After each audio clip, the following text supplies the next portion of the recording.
What is going on, everybody? Welcome back to another Raid Shadow Legends video, and it is time to talk relics, and more specific, we're talking Chimera relics, and I had to bring in the master, Bick, to tell us what we got to do and how we got to do with them, and kind of dumb it down for me just a little bit. Bick, what's going on, brother? How are you? Hey, Blazing. I'm awesome. I just recorded my very first YouTube video, and I'm very excited for that one. So I was actually a guest on that one, and I will put that in the pinned comment down below. You guys got to go check it out and see, do I really know Raid? And your answer, you might be shocked, guys. You might be shocked. All right, so the Chimera relics have a few interesting ones here, and I think there's one that really shines above everything else, and some are very niche, right? So let's start off with the Scroll of Unseen. Now this one gives us attack, crit damage, and speed, all very good for champions like any nuker basically, right? And then where's damage is increased by 1% every time another champion takes a turn. When the champion is under Veil or Perfect Veil buff, stacks up to 30%. Damage bonus resets after each turn is taken. And then we get, it's a total of what, 5% or 6% if I'm not mistaken, for each turn taken. So walk me through this. What am I kind of looking through here? What champions am I really wanting to put this on? yeah, so first things to note is that it basically gives all the stats you want on a nuker. Like the attack and the crit damage, you would have loved to see it reversed, because then it gives more crit damage than attack, but otherwise that's awesome. Another thing to point out is that they basically nerfed this relic by giving it 2 circular gemstones. So you want to be most likely putting in like early game, because a lot of people don't really have the top tier gemstones, but you probably want to be putting in additional turn meter fill effects, or turn meter fill effects are further boosted on this champion.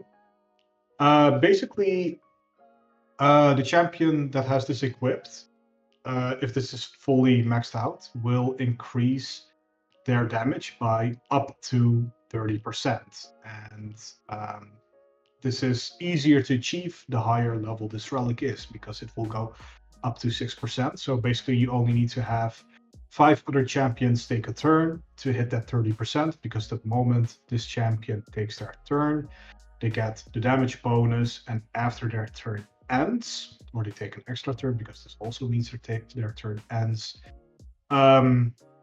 this damage bonus basically resets. Now, to get the damage increase, the champion needs to be under a fail or a perfect fail. So you either need to have someone on the team that's applying it, Duchess Rector maybe, or maybe you have something like Alpha. But you also have champions that can apply fail to themselves. Like we have the Cheshire Cat, which has been recently added to the game. We have Toshiro, we have Aphidius, we have, of course, Ninja. Now, for me, the standout champion is Ninja, because Ninja is usually, Ninja is, a lot of people have Ninja, and Mikage is a free obtainable mythic in the game. And one of the ways to basically abuse this relic is by having a champion like Mikage make Ninja do extra attacks, because ally attacking doesn't count as the champion that has this equipped taking an extra turn. So basically, if you have a Mikage forcing the Ninja to ally attack constantly, the 30% damage bonus will remain in place until the Ninja basically takes their turn. So if you have like a Mikage in, I don't know, Relentless, where she's like taking extra turns, making the Ninja attack constantly, not only is she building up the percentage damage increase for the Ninja up to the 30%, once he's there, she's also making him attack more often without him dropping the damage buff. Okay, so I'm looking for a Ninja now. I guess the champions that I'm going to be putting this on, I want him to obviously be the slower one on the team. Now, a question about ally attack, right? So this one is, they actually have to take a turn. It's not like they can, like after an ally attack, it already built up to the 5, right? Yeah, so basically every time they ally attack, another champion is taking their turn. So as long as the champion that has this equipped is under a fail, they will basically build up their stacks up to 30% bonus damage. Okay, so I just want to go a little more deeper into it. So if I ally attack on like my Hydra team, right? Mikage goes, then my 4 other champions go, and then my ninja goes. Does that mean by that point I've already built up to that 30%, or is it just the 1% or the 6% because of how I have it boosted? Because it's only Mikage that's taking a turn. Yeah, so if you have this on level 6, right? It will give you 6% damage increase for every other champion that's taking a turn. So if you have a Hydra team that has 5 other champions, and your ninja is the slowest, and your ninja is under a fail, so let's say turn 1, you basically did something with ninja, he used one of his abilities that puts himself under a fail, and then your 5 other champions went. That's 5 times 6%. That's a 30% damage increase, which is the cap. Now, if you have your Mikage take an extra turn, because she's in Relentless, every extra turn will add another. Again, in this example, the Scroll of the Unseen is max level. Every time the Mikage takes an extra turn, it will basically increase the ninja's damage by 6%, up to 30%. So if you're running this on a Hydra champion, where you have an additional champion compared to other areas of the game, like Chimera, this artifact is more effective because you have the extra champion taking a turn for the extra stack of damage. Okay. So ally attack doesn't stack it, but basically what we want to do is we want to put as many relentless sets as possible on the champions ahead of our nuker with this. Okay, cool. That makes sense now. I got a better feel of it. All right, let's move on to Orb of Transfixion. Now this is giving us HP, accuracy, and speed. Where it has a 10% chance to steal 1 random buff from attack from the target. Effects cannot be resisted. Occurs once per skill. Now, I just recently crafted one of these, and I'm thinking to myself, I'm like, who do I really want to put it on? Especially because it doesn't require accuracy to do it. So, and it has, what is it, a 25% added onto it, so 35% chance. Now, again, it's per skill. So, is it like if I use my A1, A2, A3, and then that's it, or does it refresh after that? No, it's once per skill. So if you have the higher the rarity the champion is, the more skills they have in general. So if you have mythic, if you have this on a mythical champion, they can also transform, and then the abilities they unlock when they transform will also count, because you only get this effect once per skill per battle.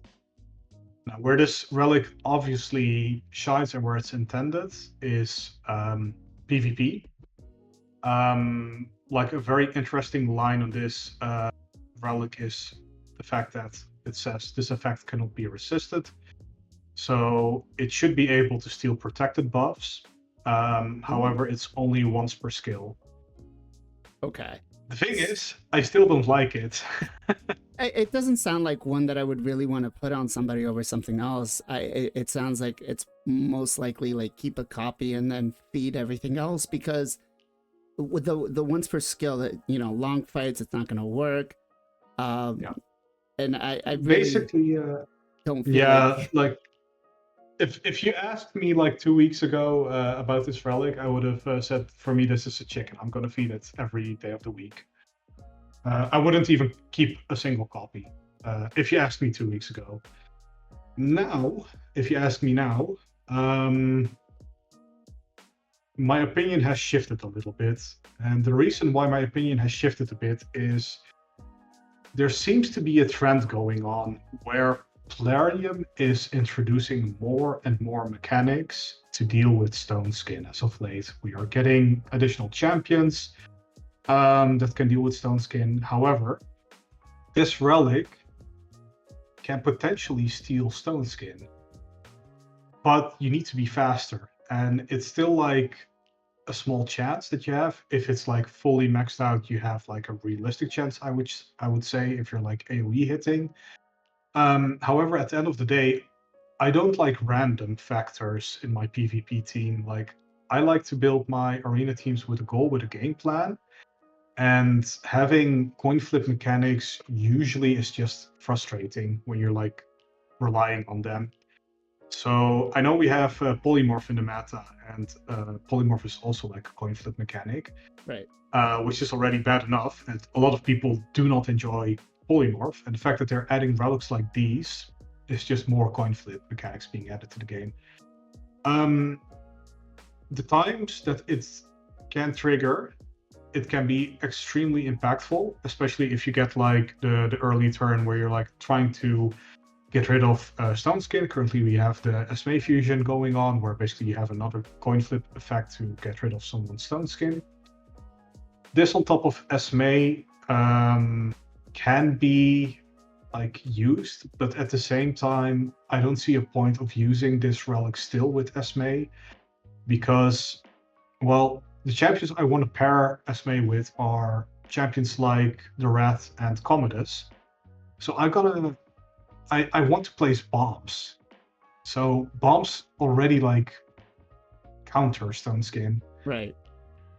So I don't know, like maybe if Clarion continues cooking in the kitchen, there will be like some champions, but this always, like at the moment, this always feels like a second grade relic to me.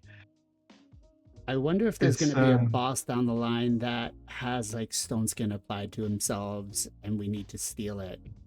Maybe that's yeah, why. but even then, basically you have the chance of a weak hit to steal it, and it's only once per skill.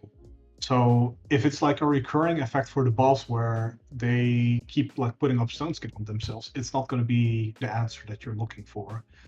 And I think this is like a big handicap to this relic. And without the occurs once per skill, this would probably be insanely broken, especially because it also gives the accuracy, and it also has like a very high steal chance if you rank it up. But just like some of the other relics, it feels like they kept this in check, and like there's still some utility in there, but it's nothing like too crazy. So yeah, you can get uses out of this, but most of the time it will basically just steal a random buff that you don't want, and then it's useless the rest of the match. It's just going to give you some HP and accuracy. But there are other relics that give more accuracy. There's a rare relic in the same category called the Molten Death Bell, which gives you a lot more accuracy than this, if that's what you're going for. So yeah, I don't know. Like, I can see some people using it. I think a lot of people read this relic incorrectly. Can it be good? It's RNG. Yes, it can be good, but most of the time it's going to be bad. Okay, gotcha. All right, and so the big bad one here that everybody seems to want to go for is the Irethi Coronet. Now this one gives us attack, accuracy, and HP, whereas damage is increased by 1 every time they place a debuff, stacks up to 30%, and I believe it's, 6% on top, so once it's fully maxed out. So this one, I'm thinking champions like for like Hydra mechanics and stuff like that. I'm not seeing a PvP use, but what would you suggest people use this on? Yeah, I think this is one of the best relics. Arguably, maybe the best relic for Trunda. And Trunda is, as many people know, the best Hydra nuker. Granted, you have the full suite of support champions of one of many teams to support her. So you would pick this over the Cat's Gaze on Trunda? Yes. Really? Okay. Yeah. So basically, basically for the people at home, the way Trunda is working, and the reason why she is dealing ridiculous amounts of damage in Hydra is because basically you have abilities in the game like Siegfried's A3, Wukong's A2, and Trunda's A2 that have a second instance of the ability being able to trigger. And there's a condition to trigger this. So for Wukong and Siegfried, basically, they're A2 and A3 respectively. For Siegfried to A3, for Wukong to A2. You basically need to kill something with the first hit. The moment you kill something with the first hit, you get another instance of damage out of the same ability. And the way the game calculates damage is that all the multipliers for damage are applied to the second component of this ability. So Siegfried's A3, one-shotting bosses, one-shotting entire teams through Stone Skin is basically caused by this, because they kill the first target, then they get the double dipping on the multipliers on the same ability, and the same ability basically gets another attack instance, which will deal the increased damage. So Hydra heads, when you kill them, they don't count as being killed. Basically, they go into a different state. And Trunda's A2 can abuse this, because basically Trunda's A2 has a second instance of damage where all the multipliers are basically, again, applying to her. Now, in the recent Hydra rework, Trunda also got like a mini makeover where basically her A3 is now quite... It's impactful. I'll say it's impactful. Yeah, it's very impactful. It is applying, it's basically applying burn stacks. And we have a new mastery or a new blessing called Nature's Threat, which basically, for every time you apply a debuff, you get more attack. So the best set at the moment on Trunda is Zeal, because Zeal gives you flat damage increase based on the percentage of HP you still have. So if you're at 100%, I believe each Zeal set gives you like 3% for every 25% HP you have, and basically 6-piece Zeal is the best build you can have on Trunda. Why is this the case? Well, Trunda already ignores a portion of defense, and if you have somebody applying weaken and decrease defense, you're already basically at 100% decreased defense, so you do not need the Cat's Gaze on Trunda, and you want to maximize the multipliers that you're applying to the A2 for the second instance, because the more multipliers you're stacking, the more raw damage she's going to be doing. And this is another 30% damage increase as a multiplier that you can stack on top of the A2, while giving attack, while giving accuracy, which are also like stats she wants. So the fact that this is a crown and Trunda is the queen of Hydra, basically, I feel like Plarium knew exactly what they were designing this one for. It's kind of too obvious. It's yeah. Okay. Yeah. I believe one of the gemstones too does HP burn damage more. I think it's a circular one. So okay, so definitely something I want to hold on to. So looking at the relics, then I'm gonna go with Scroll of the Unseen is kind of, I'm gonna go second, right? A mid-tier one. Irethi of Coronet is gonna be the one that I want to keep, and then if I gotta feed something, I'm gonna feed the Orb of Transfixion. Yeah, I would keep one of each, personally. If you have multiple Trundas, then you want multiple Coronets. Orb of Transfixion, I would just keep one, just to see like where Plarium is taking all this like new fancy design that they're releasing. Like I'm still not a fan of the Orb of Transfixion. I'll probably not use it, but just to have one in my back pocket. But like any second, third ones, I would be using as chickens. Irethi Coronet, basically you want to have an equal amount as Trundas on your account. If you don't have a Trunda yet, keep one in case you pull one. And Scroll of the Unseen, I think, is the most usable one for most people, because a lot of people did get Ninja when Ninja came back. And a lot of people do have Mikage to pair him with. Would Ninja, though, benefit more from Irethi of Coronet or Scroll of the Unseen? He does place HP burn. He does place HP burn, yeah. Now, that's a good question, because I think it's going to basically depend on your builds. So the Scroll of the Unseen first of all, has crit damage instead of accuracy. So if you're going for like a raw ally attack build, then the crit damage is obviously more valuable than the accuracy. But if you're using Ninja as like a hybrid champion, because you're also using him in Sand Devil and you need to hit that like 500 accuracy or whatever it is, then the Irethi Coronet might be the relic that helps you get to your stats. So it's a tough one. It depends on how you're using the champion, but both are very, very usable and they both stack up to 30%. It's just that the way they stack up is different. The Irethi Coronet does have not resetting in its favor, while the Scroll of Unseen might be more difficult to use. At the same time, like everybody at a certain point should be going for Mikage. And I do feel like the double circular gemstones benefit Ninja more than the triangle one. Especially with the triangle ones being so difficult to get, and you probably want to put them in your legendary mythical relics if you're lucky enough to have that. Okay, all right. Pretty solid then. I guess I know what I'm gonna hope to craft pretty soon. Yeah, definitely. Yeah, I still haven't gotten one myself, and I'm very sad about it. So, all right. Well, Bick, thanks again for coming back on and talking more relics. I'm learning more and more every single time we talk about these. Picking the right relic for the right champion, it helps out a lot.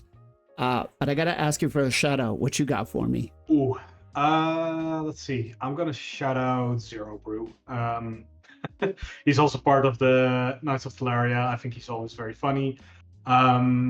I do think he is way too susceptible to FOMO, but I still like him nonetheless. I just wish he eased up a little bit on the FOMO. But yeah, great guy. Always fun to see him. The Rave Master, as you call him, or the Dab Master. The Dab Master. You didn't see it, but as soon as you called out Zero Brew, I dabbed.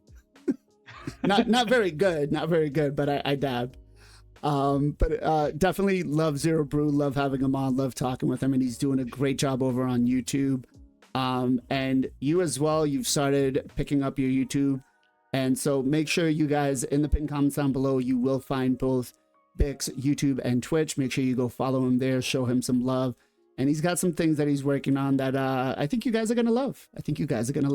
Join us every Sunday, 2 p.m. EST for the Knights of Teleria podcast, where we dive into the world of Raid Shadow Legends, discussing everything from free-to-play strategies to pay-to-win insight, and covering the journey from early to mid-game. Whether you're a newbie or a seasoned player, we have something for everyone. Don't miss out on the Knights of Teleria podcast, the only podcast for Raid Shadow Legends. As always, guys, much love, much appreciation. Be safe, be well, be good to each other. We'll catch you guys next time.